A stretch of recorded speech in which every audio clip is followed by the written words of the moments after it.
For years, a businessman immersed himself in work believing he was building a solid future for his daughter.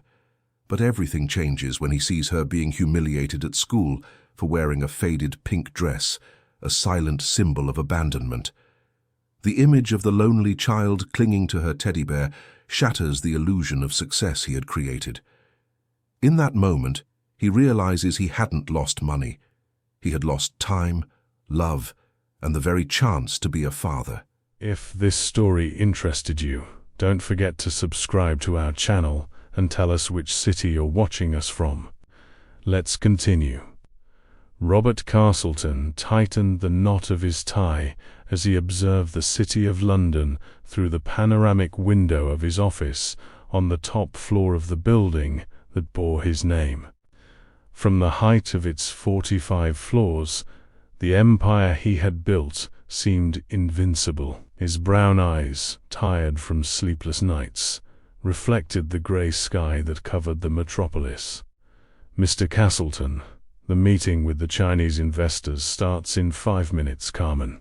His secretary for over 15 years warned without taking her eyes off her electronic diary. "I'm coming," he replied, swallowing the rest of his already cold coffee. As he walked down the corridor, his phone vibrated. On the screen, the name Mrs. Eleanor flashed insistently. It was the housekeeper's 5th call that week. Robert took a deep breath and ignored it, as he always did. Whatever it was related to Beatrice, his 9-year-old daughter, it could wait. It always waited. The meeting room was impeccable. 10 Chinese executives were already waiting, along with his team. Julian Thorne, his financial director, gave him a worried look. "Everything all right?" he asked quietly, as Robert took his place at the head of the table. "Let's just get this over with," Robert replied, forcing a smile for the investors. The future of Castleton Developments won't build itself. The contract with the Chinese would mean the company's expansion into the international market. It had been Robert's dream since he founded the construction company 15 years earlier. With a small bank loan and a lot of determination, what started as a modest civil construction company in Brighton had transformed into one of the country's largest business groups.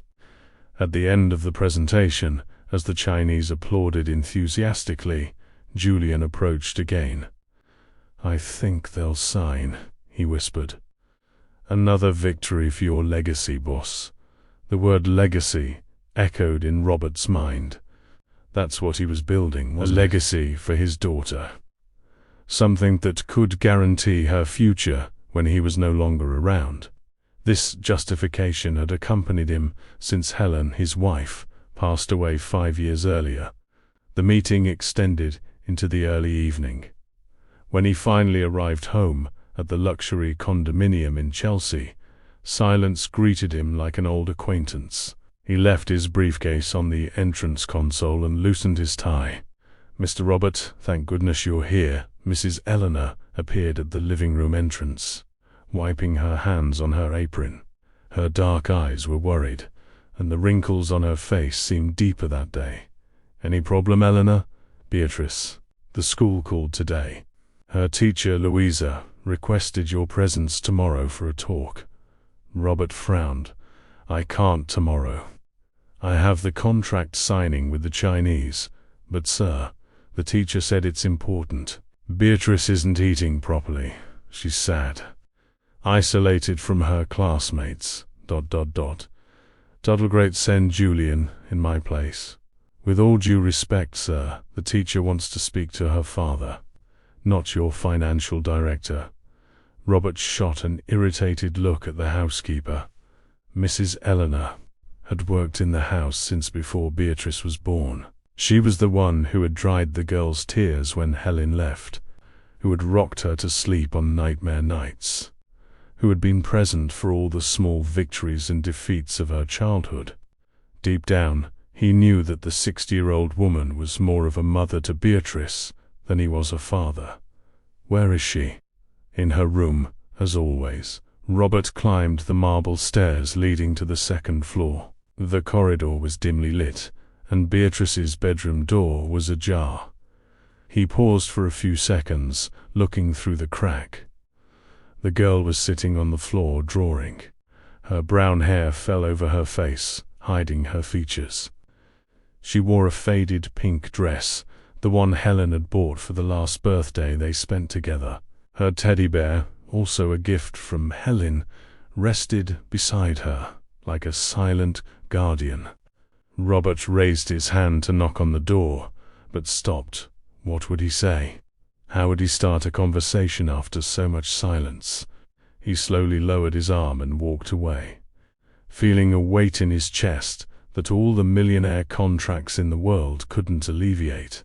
The next morning, Robert left early, even before Beatrice woke up. The scene from the previous day still bothered him, but he had learned to bury these feelings under layers of work and commitments. The contract signing with the Chinese went as planned. Champagne, photos, handshakes, and smiles for the press.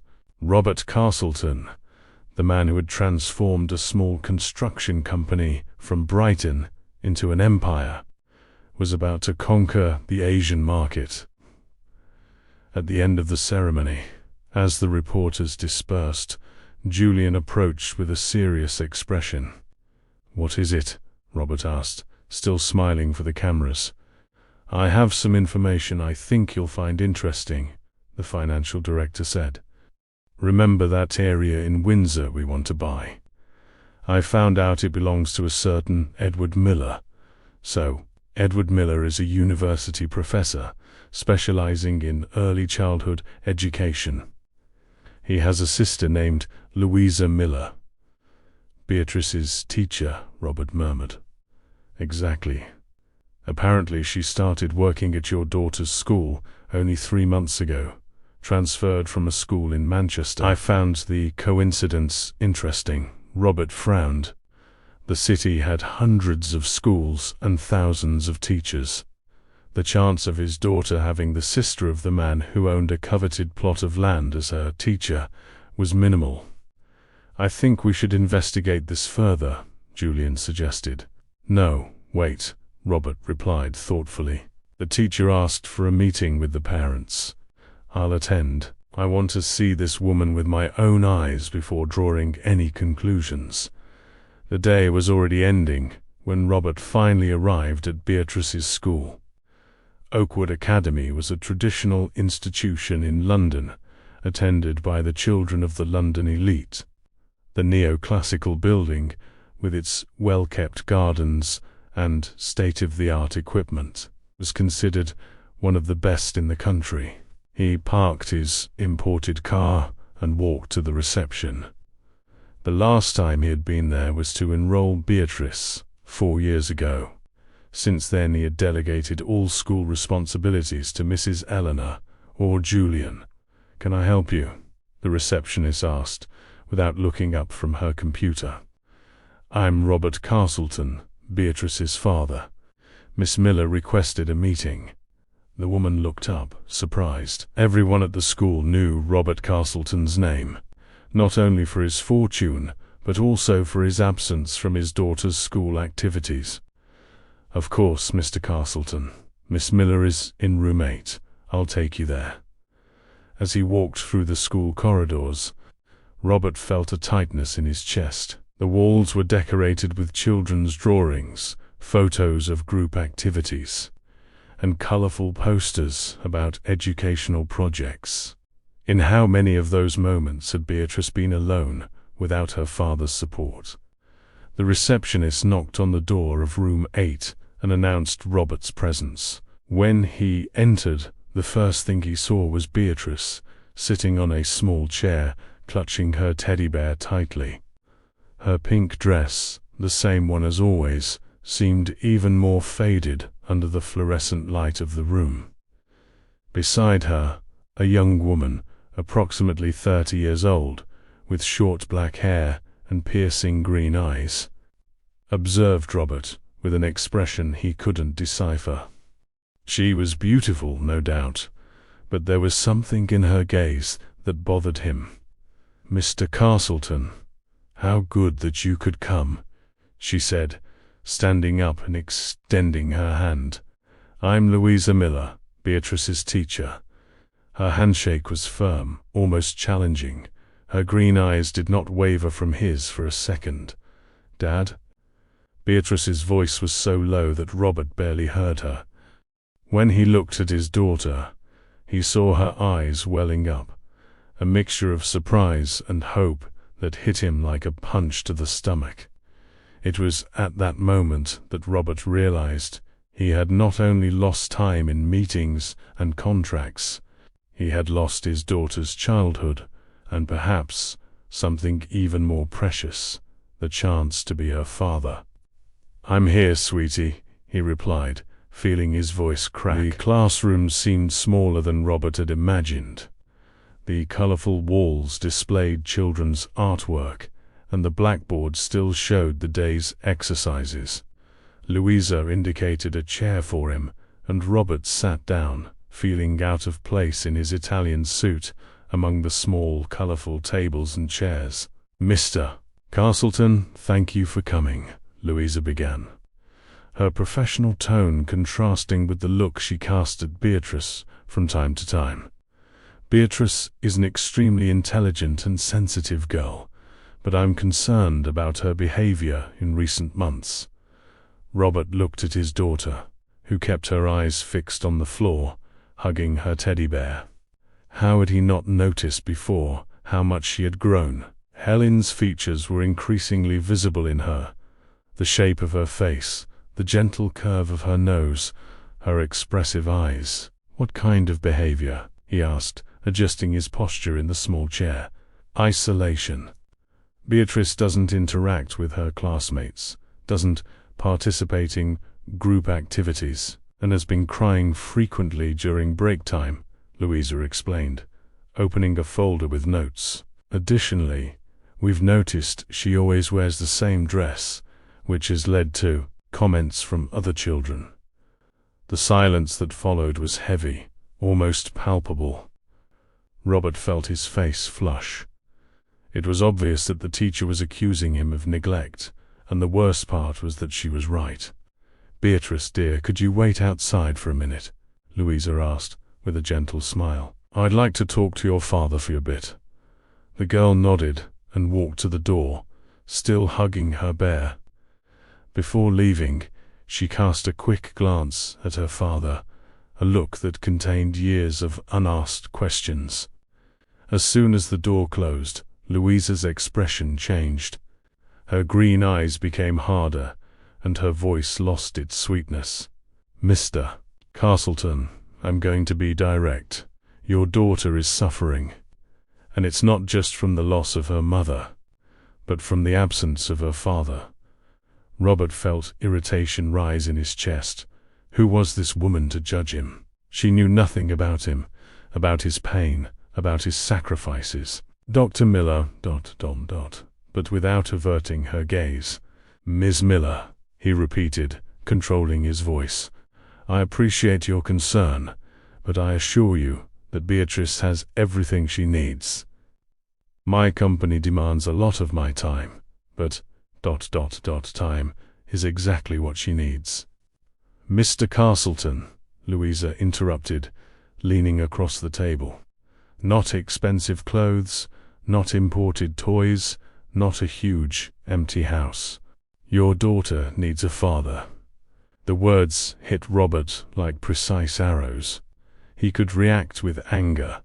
He could use his power to have this insolent teacher fired. He could simply get up and leave. But something in the brutal sincerity of this woman disarmed him. "What do you suggest?" he finally asked, his voice lower. Louisa's face softened a little, as if she hadn't expected that reaction. "To start, be present. Come to school meetings, help her with her homework, talk about her day. And, if I may suggest, buy her new clothes, that pink dress. She refuses to take it off because she says it was a gift from her mother." Robert felt a lump in his throat. Helen had bought that dress just days before the accident. It was Beatrice's favorite, and she insisted on wearing it even on London's colder days. "And there's something else," Louisa continued, hesitantly. "Beatrice has difficulties with maths and English. I suggest tutoring twice a week." "I can hire the best private tutors," Robert replied quickly. Louisa shook her head. "Actually, I offered to give the lessons myself. I specialize in special education and already work with other children at the school." Robert studied her for a few seconds. It was an unusual proposal, but it made sense. Louisa already knew Beatrice, had already gained her trust. "How much do you charge per hour?" he asked, reaching for his wallet. A strange glint passed through Louisa's eyes. "It's not a matter of money, Mr. Castleton. Your daughter is a special child, and I'd like to help her. We can discuss fees later, if that's truly important to you." Robert nodded, suspicious. On one hand, Louisa's proposal seemed genuine. On the other, Julian's information echoed in his mind. She was the sister of Edward Miller, owner of the land he wanted to buy. Too much of a coincidence. "All right. When can we start?" Finally agreed. "How about today?" Louisa suggested, with a smile. "I can come to your house after school."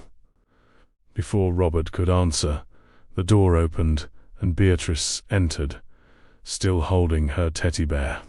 Her eyes were brighter, as if a small flame of hope had ignited within her. "Dad, are you picking me up today?" she asked, her voice so low that Robert had to lean in to hear her. The question caught him off guard. How many times had Beatrice waited for him at the school gate, only to see Mrs. Eleanor's car or the company driver's car appear? How many unfulfilled promises, how many next times had accumulated between them? "Yes, sweetie," he replied, surprised by his own certainty. "I'll come and pick you up." Beatrice's smile was so luminous that for a moment Robert saw Helen in her, saw the same sparkle in her eyes, the same curve in her lips. It was as if a piece of Helen still lived, right there, in front of him. How could he have ignored it for so long? "And Miss Miller will give you tutoring at home," he added. "What do you think?"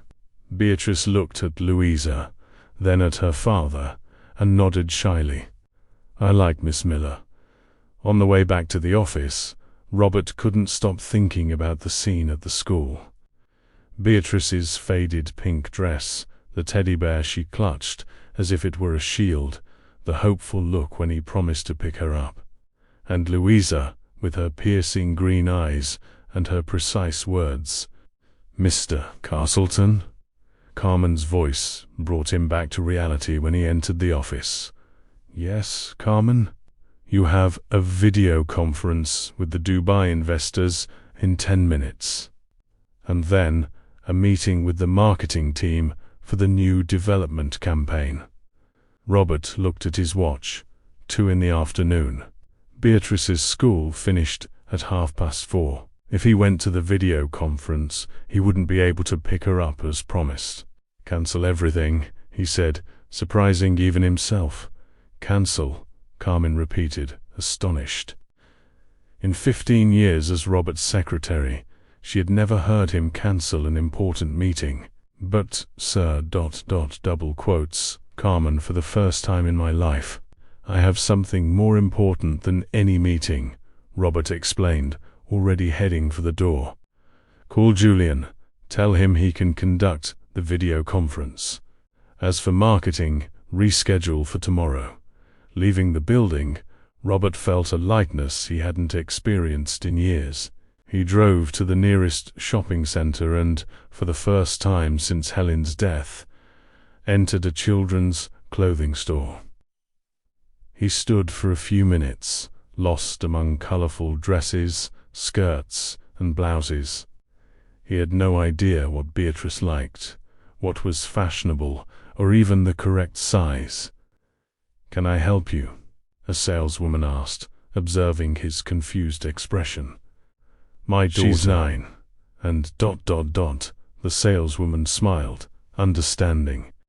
First time buying clothes for her? Robert nodded, embarrassed. What kind of father didn't know how to buy clothes for his own 9-year-old daughter? With the saleswoman's help, he chose several dresses, skirts, blouses, and even a pair of shoes. He insisted on a pink dress, brighter and more modern than the old one, but which might replace it without trauma. When he reached the checkout, the pile of clothes was so large that the saleswoman joked, "The little princess will love her new wardrobe." Little princess. That's what Helen used to call Beatrice. At 4:15, Robert was parked in front of the school. Several parents were already waiting outside, chatting among themselves. Some recognized him and waved, surprised to see the famous businessman there, in a role as mundane as picking up his daughter from school. When the bell rang, the doors opened, and a wave of children flooded the playground. Robert searched for Beatrice among them, anxious. Finally he saw her, alone, as always, walking slowly with her teddy bear under her arm, looking around as if she didn't expect to find her father there. When their eyes met, Beatrice stopped, incredulous. Then a shy smile lit up her face, and she ran towards him. Robert knelt down, opening his arms, and for the first time in 5 years, Troily hugged his daughter, feeling her small heart beating against his. "You really came," she whispered, her voice muffled against her father's shoulder. "I promised, didn't I?" he replied, trying to control his emotion. "And I have a surprise for you in the car," seeing the bags of new clothes. Beatrice was silent for a moment, as if she didn't know how to react. Robert feared he had made a mistake, had been insensitive by trying to replace the dress that was Helen's last memory. But then, Beatrice did something he didn't expect. She took the faded pink dress from one of the bags and pressed it against her chest. "Can I wear this tomorrow?" she asked, her eyes shining. "Of course you can, sweetie," Robert replied, relieved. "You can wear it whenever you want." When they arrived home, Mrs. Eleanor was waiting at the door, her hands nervously clutching her apron. Seeing father and daughter together, the shopping bags, and especially the smile on Beatrice's face, her eyes filled with tears. "Mrs. Eleanor, Miss Miller is coming here today to give me tutoring," Beatrice announced, running to show the new clothes to the housekeeper. "Miss Miller?" Eleanor repeated, casting a questioning glance at Robert. "Yes, Beatrice's teacher." "She offered to give tutoring twice a week," Robert explained, handing the bags to the housekeeper. "She should arrive around 7. Please prepare dinner for 3. I'll be having dinner with them today." Mrs. Eleanor raised her eyebrows, surprised, but nodded without saying anything. In all those years, Robert had never had dinner with Beatrice. The rare times he was home at dinner time, he ate alone in his office, buried in documents and projects. "And Mrs. Eleanor," Robert called, as the housekeeper was already walking away. "Thank you. Thank you for taking care of Beatrice all these years." The old woman smiled, her eyes still moist. "She's a good girl, Mr. Robert. She just needs her father back." At 7 o'clock sharp, the doorbell rang. Louisa Miller was at the door, wearing jeans and a simple blouse, her hair tied in a relaxed ponytail. She looked even younger like this, away from the school environment. "Good evening, Mr. Castleton," she greeted, with a polite smile. "I hope I'm not late." In the following weeks, a new routine was established in the Castleton mansion. Twice a week, Louisa arrived promptly at 7 in the evening for tutoring sessions. Beatrice, previously so withdrawn, now eagerly awaited these meetings. Always wearing one of the new dresses her father had bought, Robert also made an effort to be present. He arrived home earlier from work on tutoring days and, little by little, began to participate in the sessions, sitting discreetly in the corner of the study room to observe. Seeing his daughter interacting with Louisa, answering questions, smiling shyly at her successes, was like rediscovering a person who had lived beside him for years without truly being seen. "Very good, Beatrice," Louisa exclaimed, after the girl correctly solved a maths equation. "See how capable you are. You just needed a little confidence." The girl smiled, her eyes shining with the compliment. Robert felt a pang of jealousy. It was Louisa, not him, who could elicit those smiles from his daughter. It was Louisa who knew what to say, how to act, how to build bridges between the world and Beatrice's small, wounded soul. "I think that's enough for today," the teacher said, closing the books. "You did very well, thank you, miss," Beatrice replied, tidying the papers in her new backpack, also a gift from her father. Louisa smiled and turned to Robert. "Your daughter is extraordinary, Mr. Castleton. She has a unique sensitivity for literature and is progressing rapidly in maths." Robert nodded, feeling simultaneously proud and guilty. Proud of Beatrice's progress, guilty for having spent so many years oblivious to her qualities and difficulties. "Dad, can I watch cartoons before bed?" Beatrice asked. "Of course, sweetie. Don't be too long, okay? You have school early tomorrow." When the girl left, an uncomfortable silence settled between the adults. Louisa began to put her materials in her bag while Robert watched her.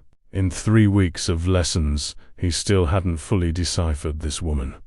There was something about her that intrigued him, a mixture of genuine dedication and a kind of calculative nature he couldn't explain. "Coffee?" he offered, trying to prolong the conversation. Louisa hesitated for a moment, as if weighing the pros and cons of the invitation. "Yes, thank you." In the kitchen, Mrs. Eleanor was preparing dinner for the next day. Seeing the two enter, she cast a curious glance at Robert. "Mrs. Eleanor, could you please serve us some coffee?" he asked. "In the living room or the study, sir?" the housekeeper asked, wiping her hands on her apron. Robert thought for a moment. The study was his territory, his refuge. He never invited anyone in there, except Julian, on rare occasions. "In the study," he replied, surprising the housekeeper. As they walked down the corridor, Louisa observed every detail of the house intently. The paintings on the walls, the elegant furniture, the sculptures in strategic spots, everything screamed wealth and sophistication, but also a deep loneliness. "Your house is impressive," she commented when they entered the study. The room was a perfect blend of classic and modern. Solid wood bookshelves covered an entire wall, filled with books that Robert had to admit he had never read. The dark wood desk contrasted with the ultra-ergonomic chair and state-of-the-art equipment. Floor-to-ceiling windows offered a panoramic view of the illuminated city. "Thank you," Robert replied, indicating an armchair for her. Helen decorated the house. She was an architect. "Beatrice told me about her mother," Louisa said, sitting down. "She said she liked to draw houses and had a beautiful smile." Robert felt his heart clench. It was the simplest and, at the same time, most accurate description of Helen that could exist. "Yes, she was like that," he confirmed, his voice choked. "Drawings and smiles." Mrs. Eleanor entered with a tray containing 2 cups of coffee, sugar, and some biscuits. She placed it on the coffee table and left silently, not without casting an intrigued "Beatrice look told at her me you met employer. at university," Louisa continued, sweetening her coffee. "I studied business administration, and she, architecture." "We met at a university party," Robert explained, surprised that Beatrice knew these details. She hated parties as much as I did, and we ended up talking in the garden, away from the loud music. Louisa smiled, a different smile from what Robert had seen so far. Softer, more authentic, and it was love at first sight. She asked, raising the cup to her lips. Robert hesitated. Why was he sharing such intimate memories with someone he barely knew? There was something in Louisa's green eyes that made him lower his guard, something that bothered him and, at the same time, attracted him. No, he answered sincerely. It was love at third sight. The first 2 times, she thought I was too pedantic. Louisa laughed, a crystalline sound that filled the study. I imagined she was right. Instead of being offended, Robert also laughed.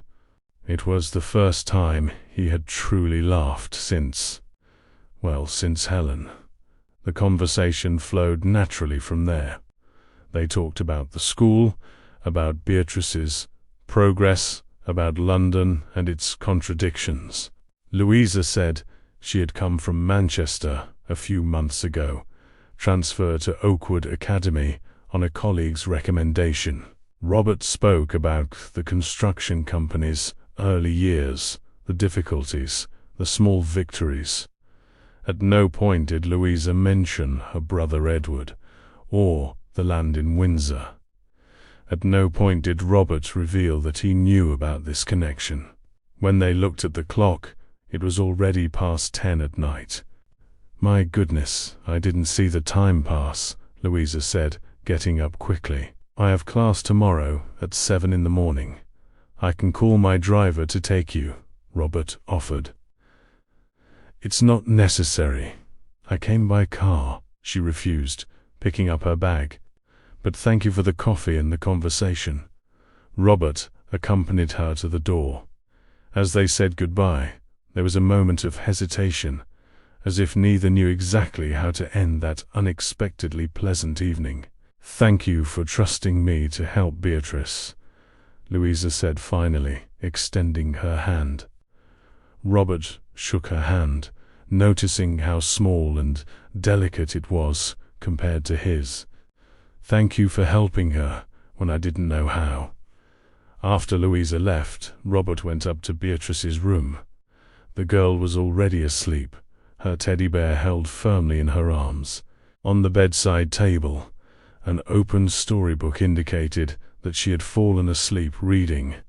Carefully, so as not to wake her, Robert put the book away and adjusted the blanket. Before leaving, he leaned down and, for the first time in years, kissed his daughter's forehead. "Good night, little princess," he whispered. The next morning, Robert woke with a strange feeling of lightness. Descending for coffee, he found Beatrice already at the table, wearing one of the new dresses, the pink one, as he had predicted. "Good morning, Dad," she greeted him with a shy smile. "Good morning, sweetie," he replied, sitting beside her. "Did you sleep well?" Question, so simple and everyday for most families, sounded strange between them, as if they were speaking a long-forgotten language. "Yes, I dreamed of Mum," Beatrice replied, spreading jam on a slice of toast. She was smiling. Robert felt a lump in his throat. She always smiled. "Miss Miller also smiles a lot," the girl observed, biting into her toast. "She looks a bit like Mum, don't you think?" The observation caught Robert by surprise.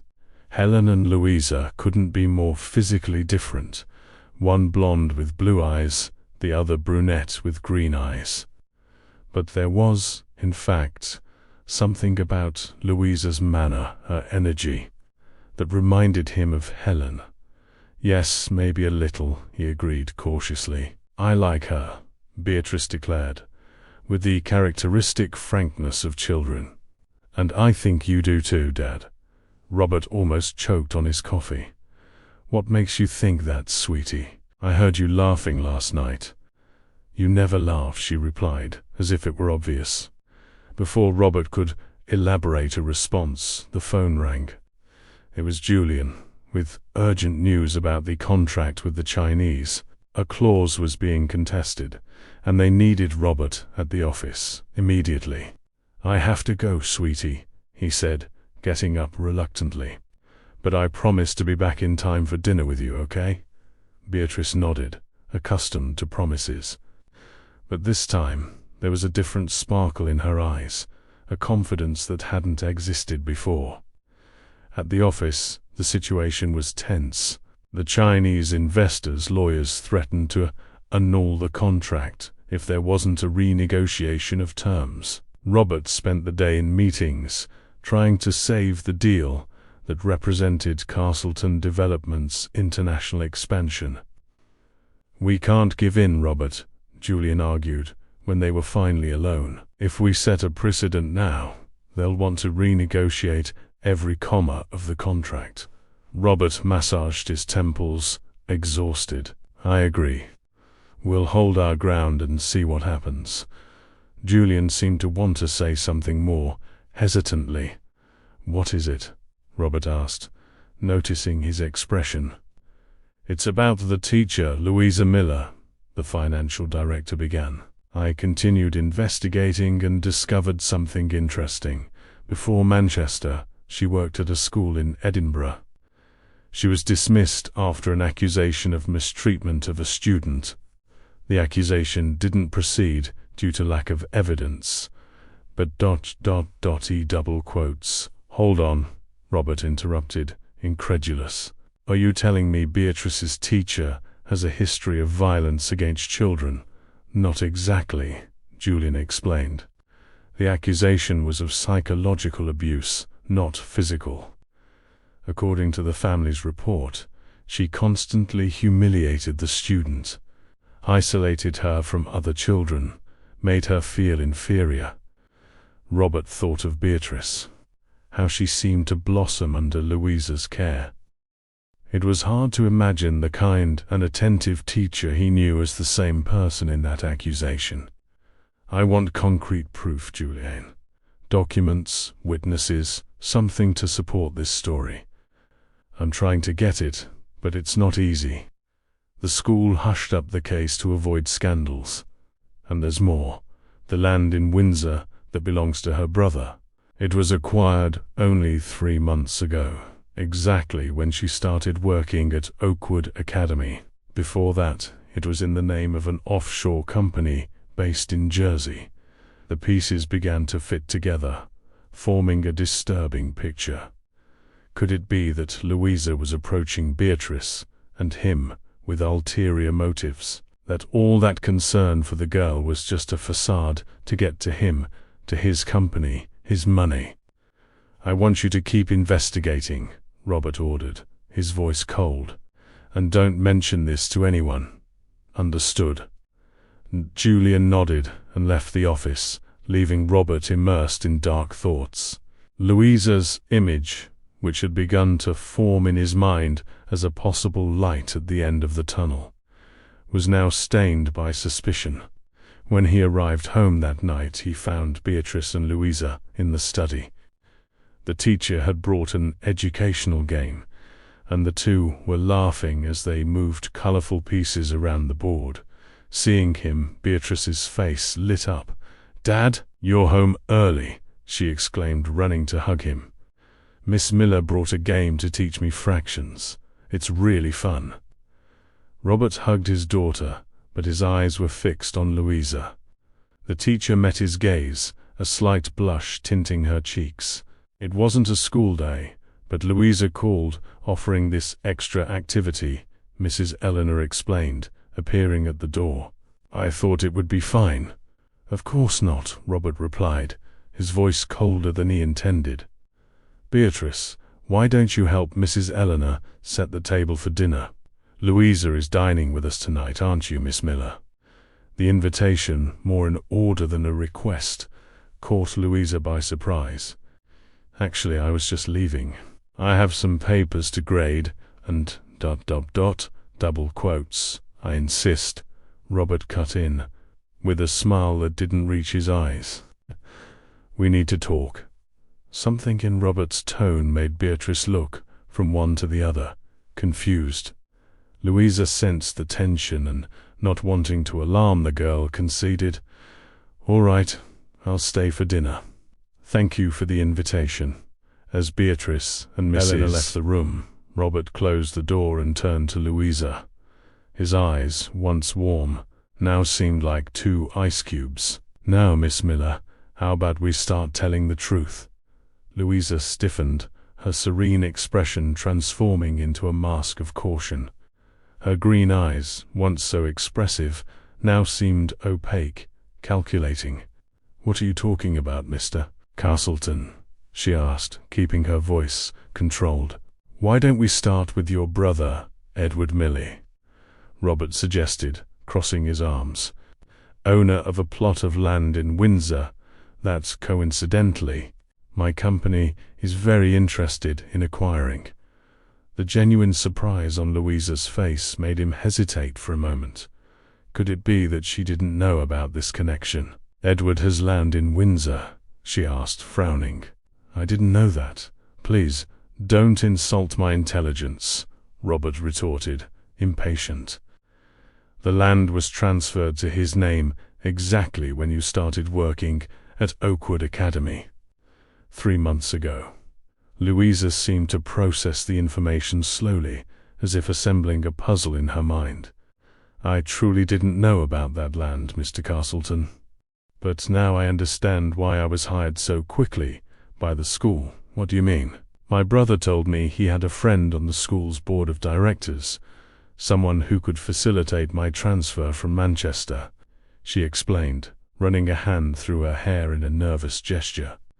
"At the time, I didn't question it. I was desperate to leave there, to start over somewhere else." Robert studied Louisa's face, trying to detect signs of deceit. He had worked with enough dishonest people to recognize when he was being tricked. But what he saw was genuine confusion and, perhaps, hurt. "And what about the accusation of psychological abuse against a student in Edinburgh?" he asked, playing his last card. "Was that also just an unfortunate coincidence?" The blood drained from Louisa's face. She leaned against the table as if her legs could no longer support her. When she spoke, her voice was almost a whisper. "How do you know that?" "I have my ways," Robert replied, maintaining a stern expression, despite feeling a pang of remorse at the impact of his words. "What I want to know is if I should be concerned about my daughter's safety." Louisa's eyes filled with tears, but she held them back with visible effort. "That accusation was a lie, Mr. Castleton, a cruel lie orchestrated by the parents of a student who wouldn't accept that. Their daughter needed special help." Robert said nothing, waiting for her to continue. "Livia had severe learning difficulties, but her parents refused to accept it. They wanted her to be treated like any other child, to pass even without meeting the minimum requirements," Louisa explained, her voice growing firmer as she spoke. "When I suggested a neuropsychological evaluation, they filed a complaint with the school, claiming I was discriminating against their daughter, humiliating her." "And the school believed them?" Robert asked, still skeptical. "The Davies are one of the most influential families in Glasgow," Louisa replied, with a bitter smile. "The school couldn't afford to cross them.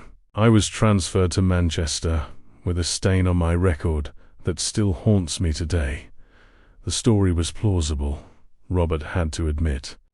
The corporate world was full of similar cases, false accusations, scapegoats, powerful people abusing their influence to solve inconvenient problems. "Why didn't you sue the family for defamation?" he asked, still not entirely convinced. "With what money, Mr. Castleton?" Louisa retorted, a hint of anger in her voice. "I'm a primary school teacher. They have a fortune and the best lawyers in Scotland.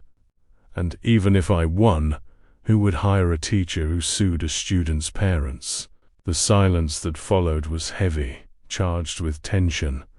From outside the room, the voices of Beatrice and Mrs. Eleanor could be heard, preparing the table for dinner. The contrast between the tranquil domestic scene and the drama unfolding in that room was striking.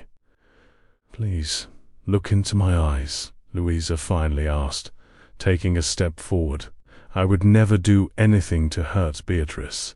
She's a wonderful child who has been through a lot of suffering. All I want is to help her. If you no longer trust me, I understand.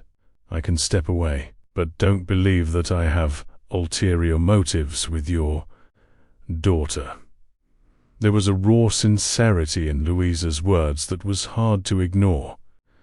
Robert found himself in a dilemma: to trust his instinct, which told him she was being sincere, or his reason, which pointed to many suspicious coincidences.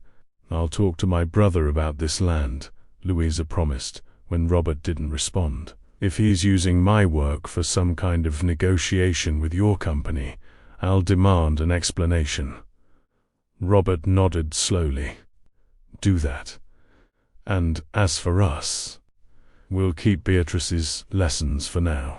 She likes you very much, and I don't want to disturb the stability she has finally found." "Thank you for your trust," Louisa replied, her relief visible. "I promise you won't regret it." "Dad, Miss, dinner's ready." Beatrice's cheerful voice interrupted the tense moment. "We're coming, darling," Louisa replied, forcing a smile. Dinner proceeded in a strangely normal atmosphere, considering the conversation that had just taken place. Beatrice, oblivious to the tension between the adults, talked animatedly about school. About her new friends, yes, she was finally making friends, and about the science project she would present at the school fair next month. Miss Miller said, "I can make a volcano that really smokes," she exclaimed enthusiastically. "You'll be there to see it, won't you, Dad?" Robert looked at his daughter, her eager little face awaiting his answer, and then at Louisa, who watched the scene with an expression impossible to decipher. "Of course I'll be there, little princess," he promised, feeling the weight of that promise. It wasn't just a calendar commitment, but an oath of change. After dinner, Beatrice asked to show Louisa a room. The teacher looked at Robert, as if asking permission, and he nodded. As the two went upstairs, he went to the study and poured himself a whiskey. The conversation with Louisa had left him disturbed, not only by the revelations about her brother and her past, but by the effect she was having on his life. In just a few weeks, his routine and priorities had been completely altered. Beatrice was coming out of her shell, making friends, taking an interest in school. And he, Robert, was rediscovering what it meant to be a father. But there was also another feeling, one he was reluctant to admit. Since Helen's death, no woman had aroused his interest. He had dedicated himself exclusively to work, using grief as a shield against any approach. However, something in Louisa's green eyes, in the way she challenged his defenses, intrigued and attracted him. His phone rang, interrupting his thoughts. It was Julian. "Robert, we have a problem," the financial director said, without preamble. "Edward Miller just called the office. He wants to schedule a meeting to discuss the sale of the land. He specifically mentioned that his sister speaks very highly of you." Robert felt his stomach drop. So Louisa had lied. She knew about the land, about his company's interest. All the theater of surprise and indignation was just that, theater. "Schedule the meeting for tomorrow, in my office," he instructed, his voice cold. "I want to see this fellow's face." When he hung up, he realized he wasn't alone. Louisa was standing at the study door, watching him. Beatrice fell asleep, she informed him, hesitantly. "I thought I should say goodbye before I left. Your brother just called my company," Robert said, bluntly. "He wants to discuss the sale of the land. Apparently, You speak very highly of me to him." Color drained from Louisa's face for the second time that night. "That's not possible. I never mentioned your name to Edward. I didn't even know he had business with your company until you told me today. Then how does he know who I am? How does he know you're working at the Castleton family home tutoring my daughter?" "I don't know," Louisa exclaimed, her voice trembling. Unless he's been following me, or hired someone to follow me." The explanation sounded absurd, but there was a sincerity in Louisa's despair that made Robert hesitate. Was it possible that she was being used by her brother without knowing it? "Robert, please believe me," Louisa pleaded, using his first name for the first time. "I may not be perfect, I may have made mistakes in the past, but I would never use a child to gain an advantage, least of all Beatrice." Something in the way she pronounced his daughter's name with such tenderness and protection touched Robert. It was the same tone Helen used. "Tomorrow I'm meeting your brother," he declared, after a long silence. "Perhaps then we'll discover the truth." Louisa nodded, resigned. "Can I be present at that meeting?" The question surprised Robert. "Why?" "Because if my brother is using me as a pawn in some kind of game, I want to look him in the eye when the truth comes out." Louisa's determination was admirable. Robert found himself, once again, inclined to believe her, despite all the contrary evidence. "All right," he finally agreed. "The meeting is at 10 in the morning, in my office." "I'll be there," Louisa assured him, heading for the door. Before leaving, however, she turned. "Just one more thing, Mr. Castleton. If, for any reason, you decide I should no longer tutor Beatrice, please let me say goodbye to her properly. She's already lost too many people in her life without explanation." With those words, Louisa left, leaving Robert alone with his thoughts and doubts. The next morning, the tension was palpable in the Castleton Development's office. Robert had arrived early and reviewed all documents related to the land in Windsor. It was a strategic area, perfect for the new luxury residential complex the company planned to build. The acquisition of that specific land was crucial for the project. At 9:45, Louisa arrived. She was pale, but determined. She wore a grey pencil skirt and a simple white blouse, her hair pulled back in a severe bun. She looked like a woman about to face a tribunal. "Good morning, Mr. Castleton," she greeted formally, as if they had returned to the first day, when they were still just the businessman and the teacher. "Good morning, Louisa," Robert replied, indicating a chair for her. "My financial director, Julian Thorne, will also be present at the meeting." As if summoned by the words, Julian entered the room. His look of surprise at seeing Louisa was quickly replaced by a neutral, professional expression. "Miss Miller, pleasure to meet you," he said, extending his hand. "I've heard a lot about you." "Unfortunately, I can't say the same," Louisa replied with a tense smile. At 10 o'clock sharp, the secretary announced the arrival of Edward Miller. The man who entered the room looked nothing like Louisa. He was tall, corpulent, with carefully combed blonde hair swept back and a smile that didn't reach his cold blue eyes. He wore an impeccable suit and carried a leather briefcase under his arm. "Mr. Castleton, it's an honor," Edward began, but stopped abruptly upon seeing his sister. "Louisa, what are you doing here?" The surprise in his voice seemed genuine, which confused Robert even further. If it was all a plan orchestrated by the siblings, why would Edward seem so surprised by her presence?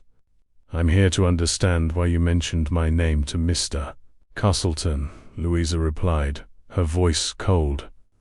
"And to find out why you bought land in Windsor, exactly when I started working at his daughter's school." Edward looked from Louisa to Robert and then to Julian, as if assessing the situation. Finally, He let out a laugh that sounded artificial even to his own ears. What a wonderful coincidence. I had no idea you were tutoring Mr. Castleton's daughter, Louisa, he declared, sitting down uninvited. As for the land, it was an investment I made a few months ago. A friend told me the area was appreciating, and I decided to seize the opportunity. A friend told you, Louisa repeated, incredulous. And would that friend happen to be the same one who got me my job at Oakwood Academy? Edward's smile wavered for an instant, but he recovered quickly. I don't know what you're talking about, little sister. You got the job on your own merit, as always. The tension between the siblings was almost tangible. Robert and Julianne exchanged glances, both realizing there was much more to the story than they initially imagined. Well, since we're all here, Robert intervened. Deciding to proceed with the meeting, why don't we discuss the original reason for this meeting?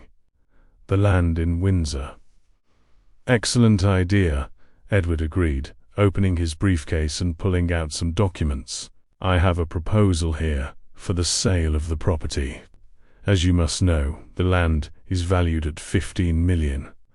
But considering the development potential of the area and your company's specific interest, I thought 20 million would be a starting point for our negotiation. Julian let out an audible sigh. The value was far above market, even for such a strategic property. What makes you think we would pay such an absurd premium? Robert questioned, keeping his voice calm despite his indignation. Edward smiled, a smile that made Louisa visibly shudder. Let's say I have information that your project specifically depends on this land. The location, the topography. Everything is perfect for the residential complex Castleton Developments plans to build. Without it, the project would have to be completely redesigned, delaying the launch by at least a year. The precision of Edward's information confirmed what Robert already suspected. There was a leak within his company. Someone was passing confidential information to Edward Miller. Your price is absurd, Robert declared, closing the folder Edward had placed on the table. And your negotiation tactic is questionable, to say the least. Business is business. Mr. Castleton, Edward replied, still smiling. As for my tactic, I don't know what you're talking about. My sister's presence here today was as much a surprise to me as it apparently was to you. Liar, Louisa exclaimed, standing up abruptly. You used me, Edward. Somehow you manipulated my transfer to Oakwood Academy, knowing that Mr. Castleton's daughter studied there. What did you want? For me to spy for you? To get information about his business?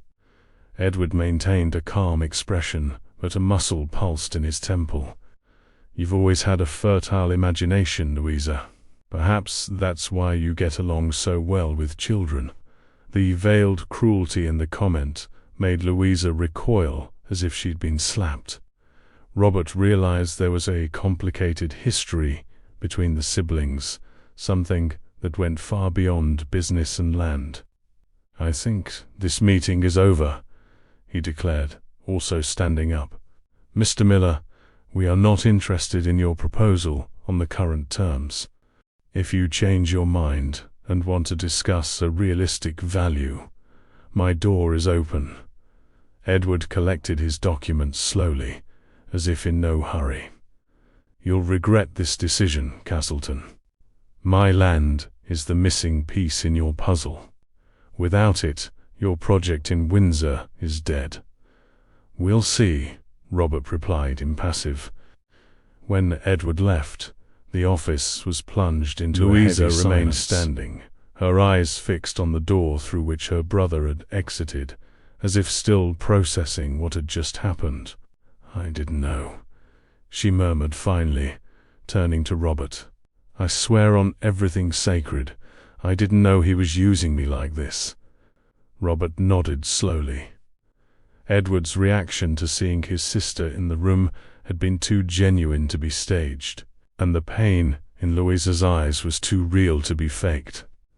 "I believe you," he declared, to Julian's surprise. "Robert, don't you think you're being hasty?" the financial director questioned.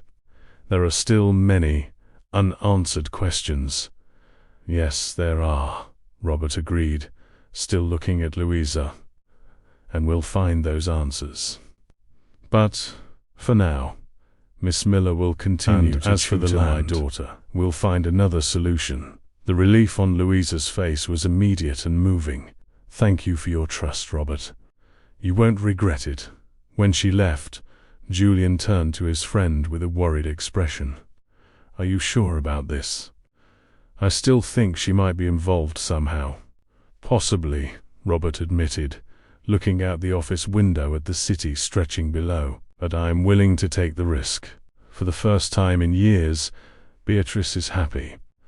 And that's worth more than any business deal." What Robert didn't say, what he barely admitted to himself, was that it wasn't just for Beatrice's happiness that he was willing to trust Louisa. There was something about her that awakened long-dormant feelings in his heart, feelings he thought were buried along with Helen, and that scared him more than any threat to his business. The weeks that followed brought a strange normality to the Castleton home. Louisa continued with Beatrice's tutoring, but a mutual caution hung between her and Robert. The biggest change was Beatrice. The previously shy and silent girl was transforming into a joyful child. Her drawings, once monochromatic, now displayed all the colors of the rainbow. At school, she had made friends, and, for the first time in years, seemed truly happy. "She's unrecognizable," Mrs. Eleanor commented one night.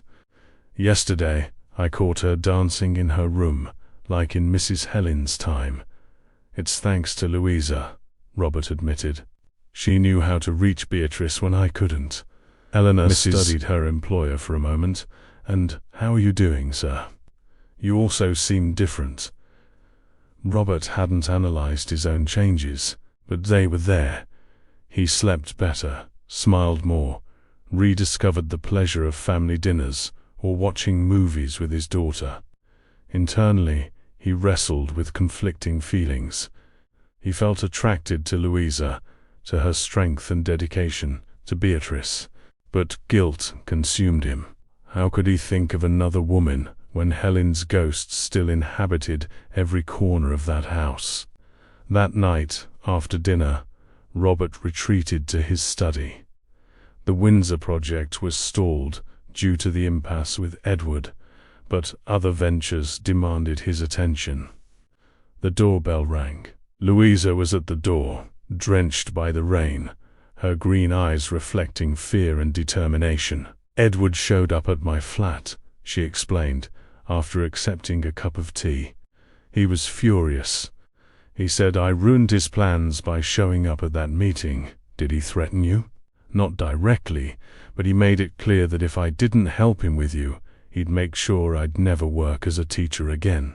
He mentioned the Edinburgh case, said he has documents that could make that accusation even worse. Why is he so obsessed with this land? "It's not just about the land," Louisa revealed. "Edward is deeply in debt. This land in Windsor might be his last chance to recover financially." "Why are you telling me all this?" Robert asked. "Because I don't want to lose your trust, and because ... double quotes." She hesitated. "I don't want to lose Beatrice." Robert realized that, for Louisa, it wasn't just a job. She had developed a genuine bond with his daughter. "You won't lose Beatrice," he assured her, placing his hand over hers. "And you won't lose my trust."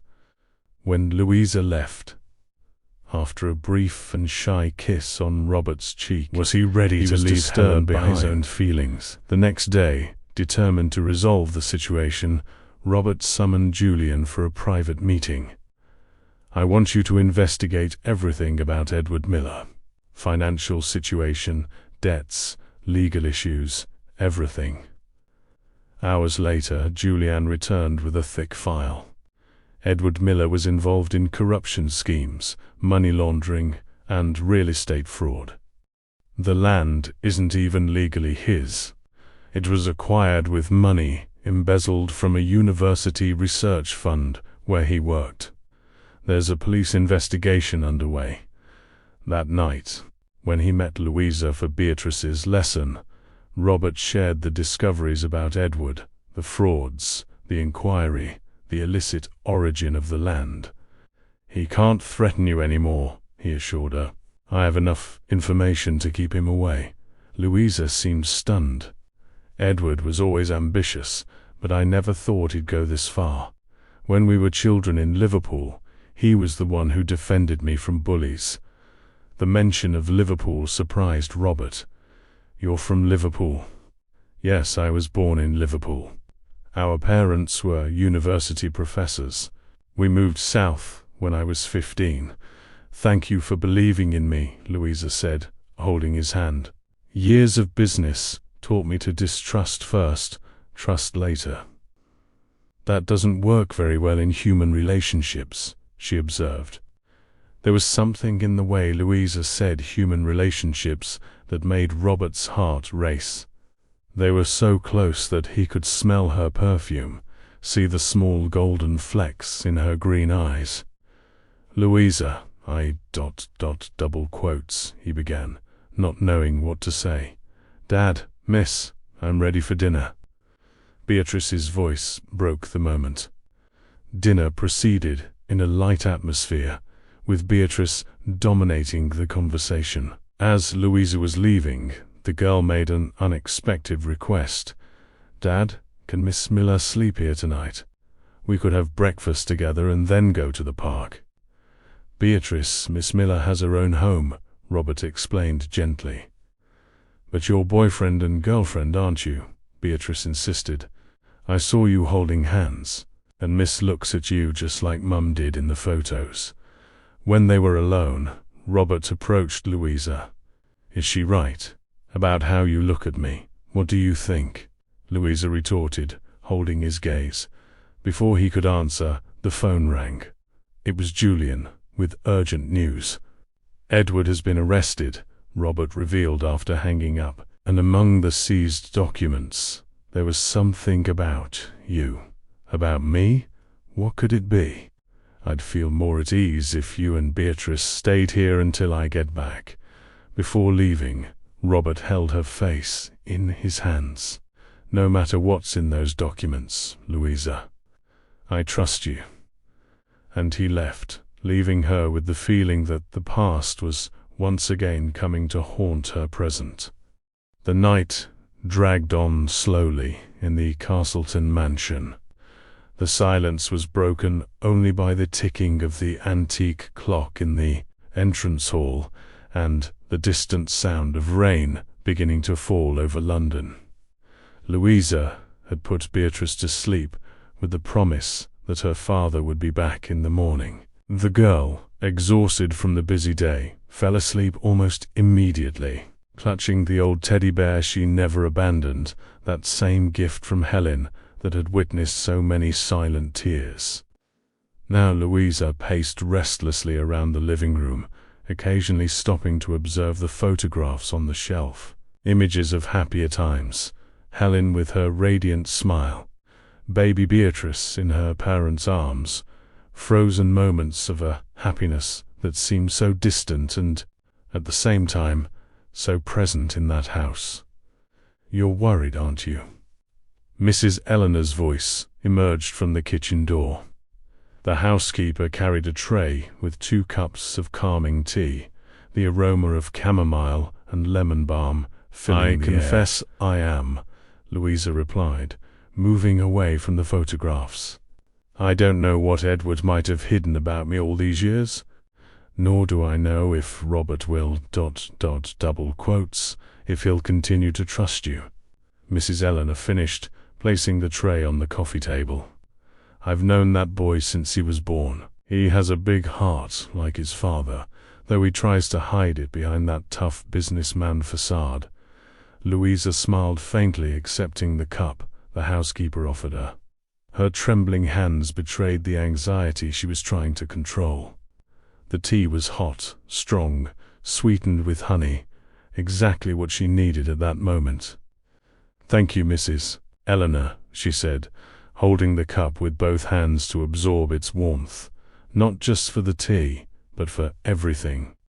For taking such good care of Beatrice all these years, for welcoming me here, for double quotes, for doing my job," the old woman interrupted with a kind smile. "There's nothing to thank me for, dear. This family is my family too."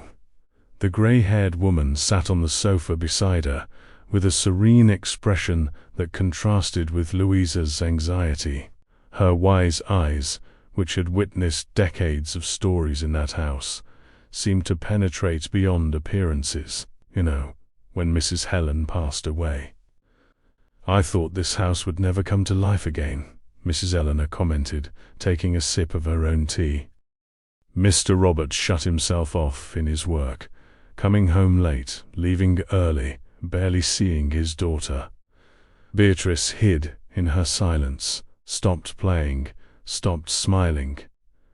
It was as if time had frozen for them. Louisa listened attentively, without interrupting.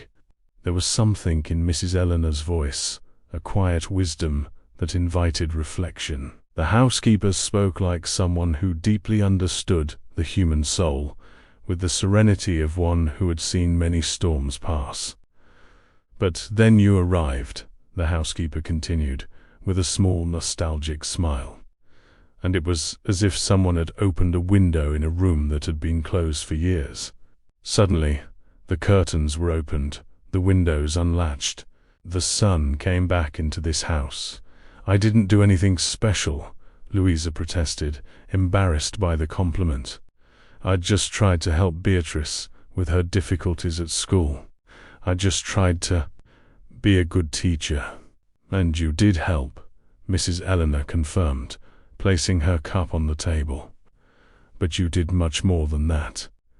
You gave Beatrice back the confidence she had lost, and you gave Robert something he had lost, along with Helen, the ability to look to the future without fear." The housekeeper's words touched Louisa deeply. For weeks, she had tried to deny what she felt.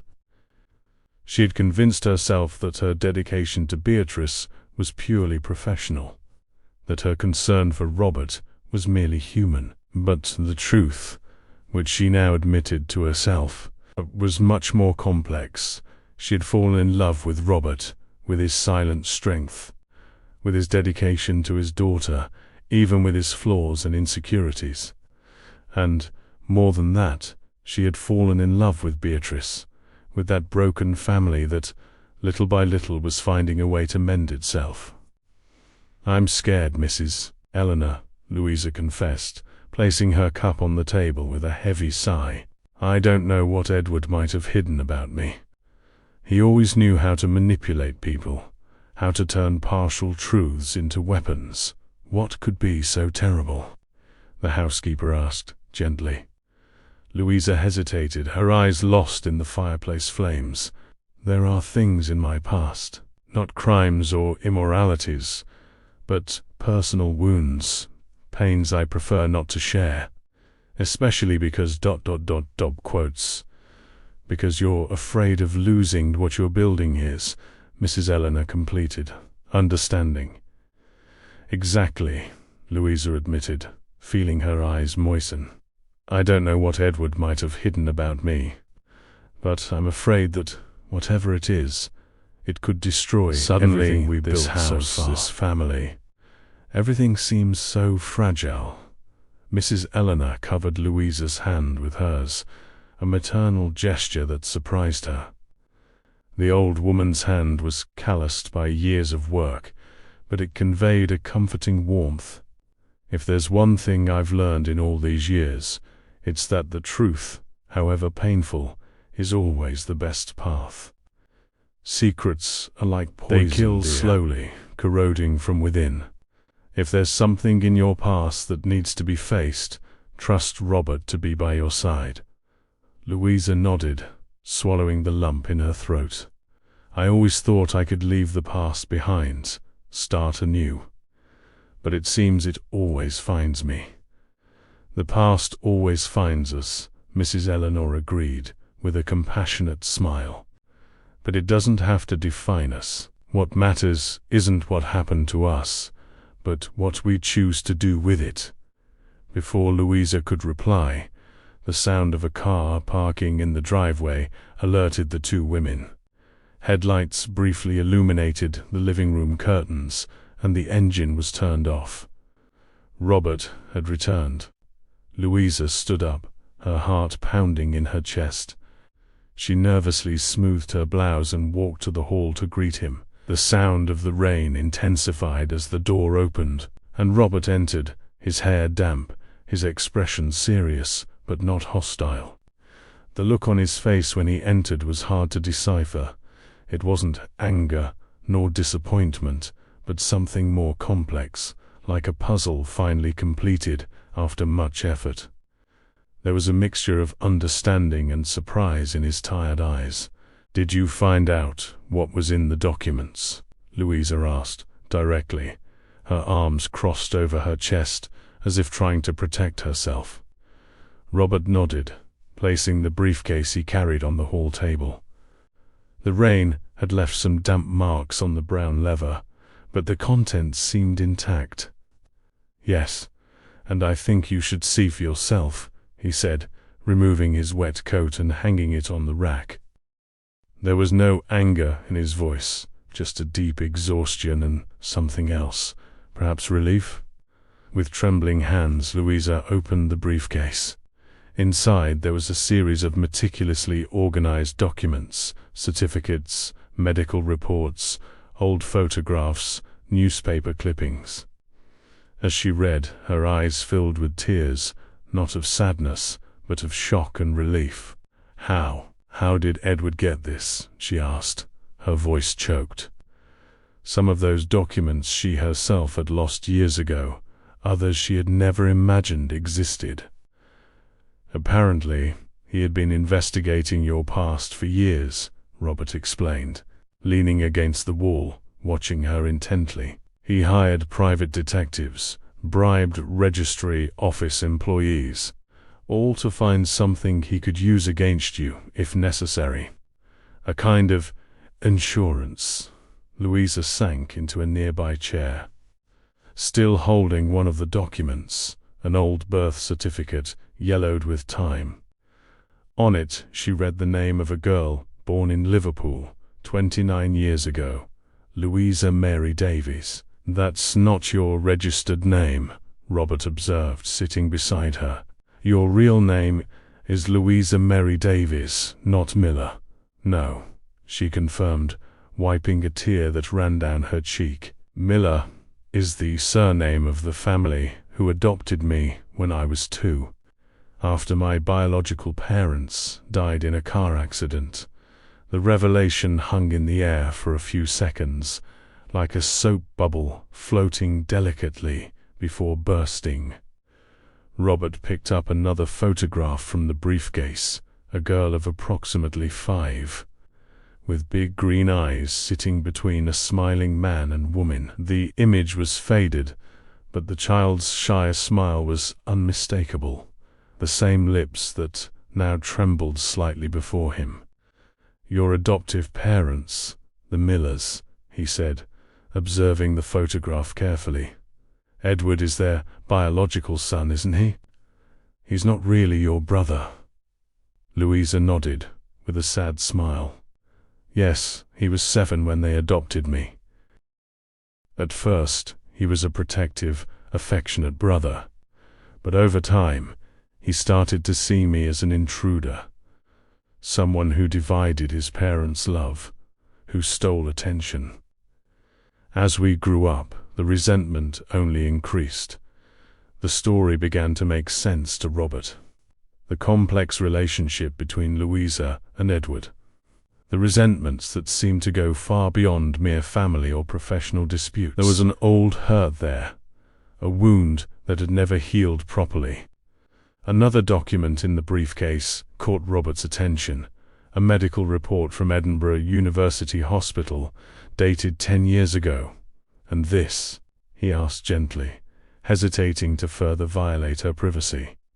Louisa took a deep breath, preparing to share something she had kept as a private pain, her eyes fixed on the paper, as if the impersonal medical words could somehow make the truth less painful. "After I graduated in pedagogy, I discovered I couldn't have biological children," she revealed, her voice low but firm. "It was devastating for me. I always dreamed of being a mother, of having a large family. The doctors tried all the treatments available at the time, but there was no success." She paused, composing herself. "It was then that I decided to specialize in early childhood education. If I couldn't have my own children, I would dedicate my life to helping other children. A compensation, perhaps. A way to transform my pain into something positive." Now everything made sense to Robert. Louisa's dedication to Beatrice, the affection that went beyond the professional, the instant connection with the girl. She wasn't just an exceptional teacher. She was a woman who channeled her frustrated maternal love into her students, especially those who, like Beatrice, desperately needed a maternal figure. "Why did you never tell me about this?" Robert asked, with no accusation in his voice, just genuine curiosity. "I never thought it was relevant to our professional relationship," Louisa replied hesitantly. "And then, when things started to change between us, I was scared. Scared that you would see me differently, as someone broken, incomplete, as a woman who couldn't give Beatrice's siblings, who couldn't offer a normal family." Robert took her hands in his, a gesture that conveyed more than words could express. "We all carry scars, Louisa. They don't define us, but the way we choose to move forward despite them."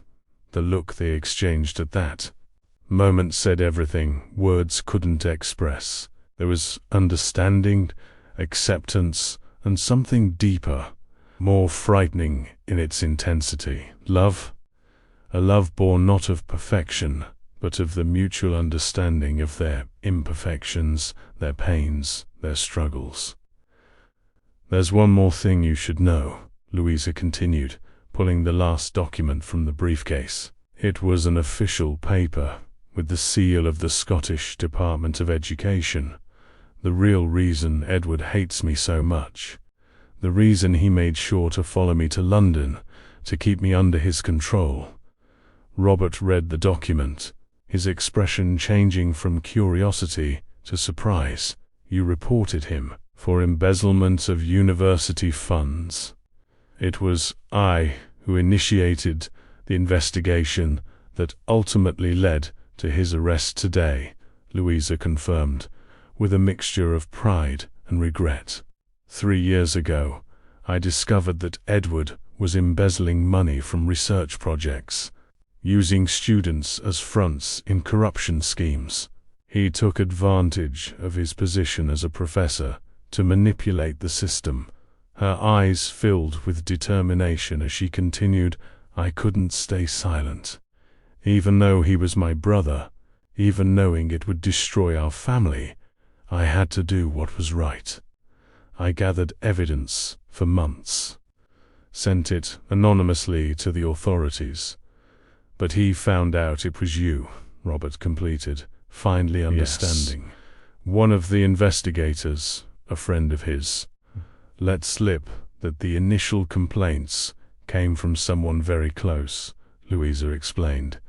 "Edward didn't take long to connect the dots. He confronted me, threatened me, and swore to destroy my life as I had destroyed his." She sighed deeply before continuing, "That's why the land in Windsor. The manipulation to get me into Beatrice's school. He wanted to use me to get to you, to harm your business in some way. Everything was a part of an elaborate revenge plan." Robert let out a sigh, absorbing all the night's revelations. "And I, who thought my life was complicated," he commented with a tired smile that didn't reach his eyes.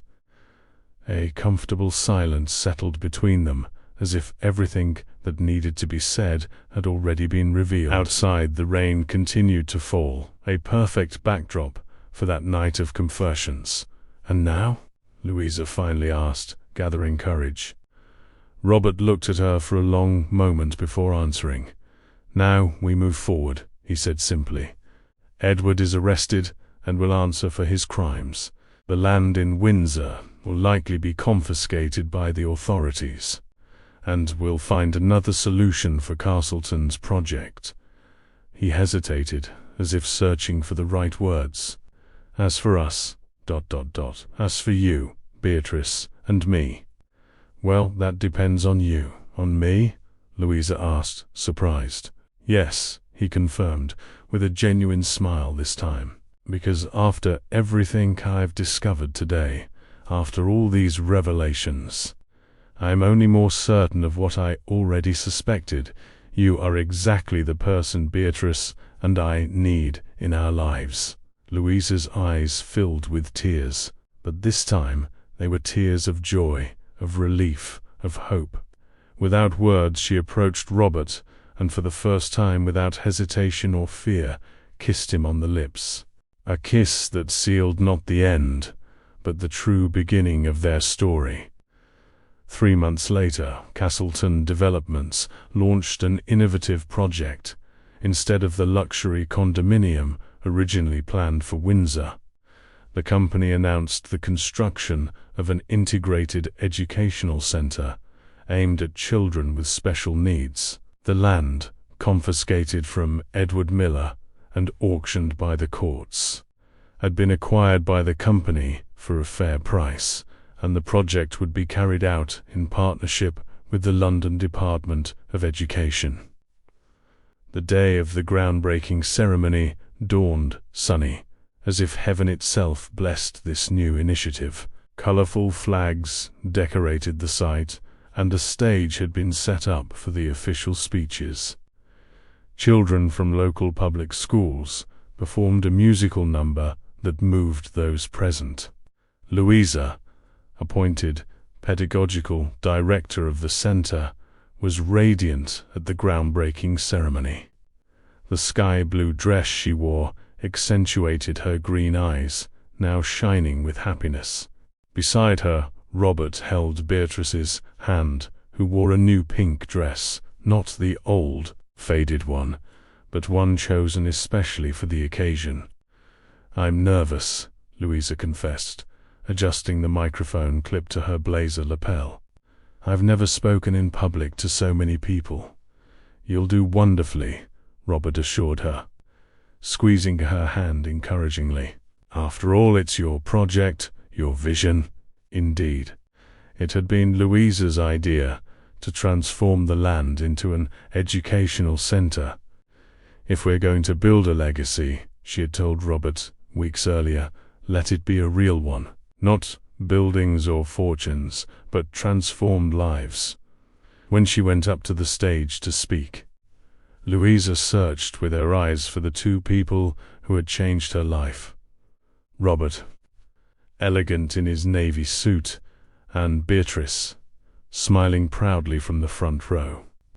Beside them, Mrs. Eleanor, now not just a housekeeper, but an indispensable part of that rebuilt family. "A year ago, I was just a teacher newly arrived in London, carrying more questions than answers," Louisa began, her voice gaining strength as she spoke. "Today, I stand before you to present a project that represents everything I believe about education, inclusion, and second chances." The audience listened attentively. Businessmen, politicians, educators, all gathered to witness the birth of the Rainbow Educational Center, a name chosen by Beatrice, inspired by the colorful drawings she now produced daily. "This center is not just about formal education," Louisa continued, with passion.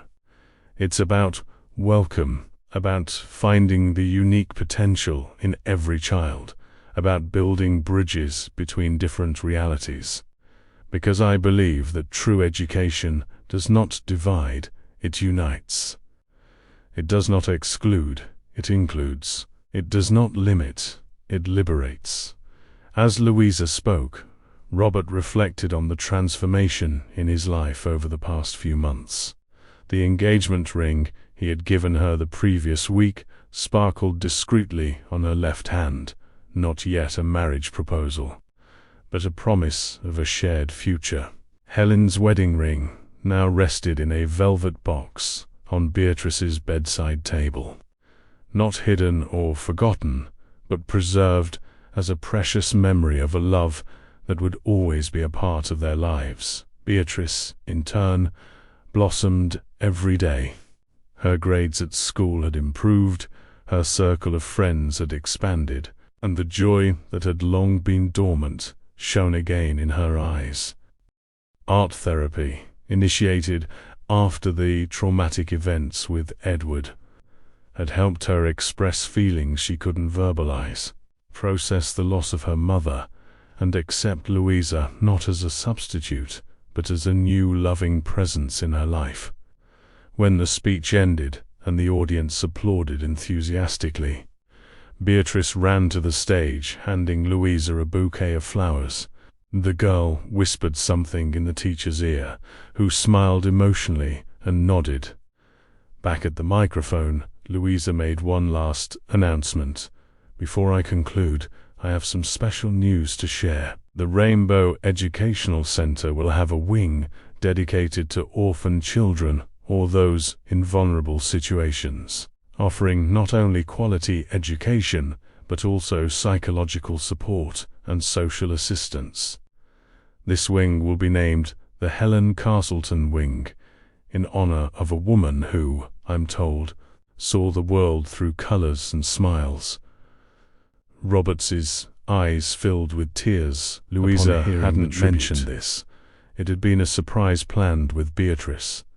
It was a gesture that symbolized everything they were building together, not the erasure of the past, but its respectful and loving incorporation into a new present. After the ceremony, as the guests dispersed, Robert, Louisa, and Beatrice walked through the grounds where the educational center would soon stand. The girl ran ahead, exploring every corner, while the adults followed hand in hand. "Are you sure this is what you want?" Robert asked, stopping to look into Louisa's eyes. "To leave the classroom to direct an entire educational center? I've never been so sure of anything in my life," she replied, with conviction. "I'll be able to help many more children this way, and I'll still be able to teach, but in a different, broader way." "And what about us?" he asked, discreetly touching the ring on her finger. "Are you sure about that too?" Louisa smiled, that smile that had captured Robert's heart from the first day. "Absolutely sure. It's not a path I imagined for myself, you know. I became a teacher because I couldn't be a mother. And now, suddenly, I have a family. I have you, I have Beatrice. It's more than I ever dreamed of. We're imperfect, you know," Robert warned, half joking, half serious. "Me with my recovering workaholism, Beatrice with her emotional ups and downs. Are you sure you want to embark on this somewhat leaky ship?" "I prefer an imperfect ship with real people than an empty luxury vessel," Louisa replied, kissing him softly. "Besides, who said I'm perfect? I have my own demons to face, my own scars to heal." Beatrice came running back, interrupting their conversation with her infectious enthusiasm. "Dad, Louisa, come see. I found a perfect spot for the playground." The three walked on together, the girl leading the way. The afternoon sun cast a golden light over the grounds, projecting their united shadows on the ground, no longer separate, but intertwined in a new configuration, a new family. That night, back at the Castleton mansion, which no longer seemed as empty and silent as before, Robert found Beatrice in her room, drawing intently. As he approached, He saw what she was creating, a colorful house, with a man, a woman, and a girl holding hands in front. In the sky, a blonde angel with white wings smiled down at them. "It's Mum watching over us," Beatrice explained when she noticed her father observing. "She's happy because we're happy." Robert felt his heart clench, but not with pain this time. It was a different, complex emotion, a mixture of longing and gratitude. "Think you're right, little princess," he agreed, kissing the top of his daughter's head. "Mum always wanted our happiness above all else." From the hallway, Louisa observed the scene with a serene smile. She didn't intend to replace Helen. No one could. Her role in that family was different, to help heal, to rebuild, to move forward without forgetting the past. When Robert left the room, he found her there, waiting. "Were you spying?" he teased, embracing her by the waist. "Admiring," she corrected, resting her head on his chest. "Admiring the incredible man you are, the wonderful father you've become." "I had a good teacher," he replied, kissing her softly. Together, they walked to the veranda overlooking the garden. The night was clear, starry, as if the universe conspired to light their way. Below, in the previously abandoned garden, the flowers Louisa and Beatrice had planted were beginning to sprout, small, colorful miracles emerging from the dark earth. "Do you know what I like most about you?" Robert asked, hugging her from behind as they observed the garden. "What?" Louisa wanted to know, leaning back against him. "Your ability to see potential where others only see ruins," he replied, sincerely. "You did that with Beatrice, with me, with our family. Now you're doing the same with the Rainbow Center." Louisa smiled, touched by his words. "Perhaps because I myself was once a ruin, and someone saw potential in me," she reflected. "My adoptive parents gave me a second chance when I was just an orphan child. It's my turn to give back." The silence that followed was comfortable, full of unspoken promises. There would be challenges ahead, of course. Grief doesn't disappear overnight, traumas don't heal instantly, blended families face their own obstacles. But for the first time in a long time, both Robert and Louisa felt they were on the right path, walking together towards a horizon of possibilities. "Shall we go inside?" Robert suggested, as the night breeze began to cool. "Tomorrow we have a long day ahead of us." Louisa nodded, but before turning, she cast one last look at the flourishing garden. It was a perfect metaphor for what they were experiencing after a darkest winter. Spring always returns, bringing colors, life, and renewal. And so, hand in hand, Robert and Louisa returned to the house that, finally, was once again a home. Not just walls and a roof, but a space of affection, understanding, and new beginnings. A place where the future was built with patience and love, one day at a time, a place called family. End of story, dear listeners. We hope the story of Robert, Beatrice, and Louisa has touched your hearts. To continue this emotional journey, we have prepared a special playlist with equally captivating stories about new beginnings, forgiveness, and renewal. Find it here by clicking on the left. If this narrative has sparked reflections in you about your own lives and relationships, don't forget to leave your comments below. Your experiences and perspectives enrich our community. Subscribe to our channel so you don't miss our next stories, which daily bring new insights into the complexity of human relationships. Every day, we share unique narratives like this, which remind us that, even in the most difficult circumstances, there is always the possibility of a new beginning. Leave your like, share with those who need to hear a message of hope, and await our next meeting in this space of emotions and reflections. See you soon.